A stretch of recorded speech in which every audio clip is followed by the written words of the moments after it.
C'est dans cette région, en plein cœur de la Guyane, à Dorlin, que s'est déroulée une tuerie entre deux bandes d'orpailleurs clandestins.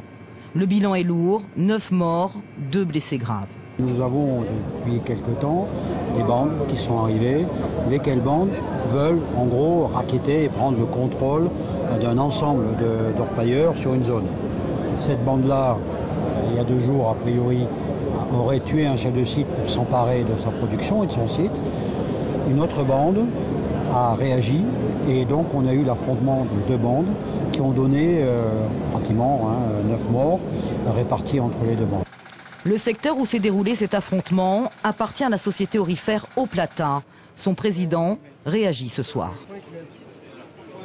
En fait, il s'agit probablement d'événements qui sont intervenus sur notre permis d'exploitation de Dorlin, sur lequel effectivement il n'y a pas de sécurisation puisque nous n'occupons pas une présence aujourd'hui suffisante.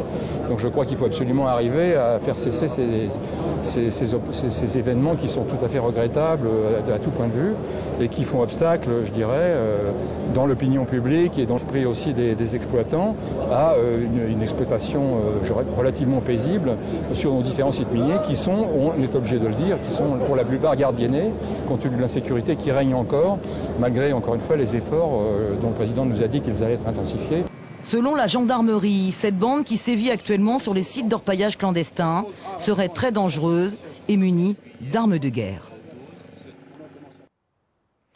Et c'est dans ce contexte qu'est arrivé Nicolas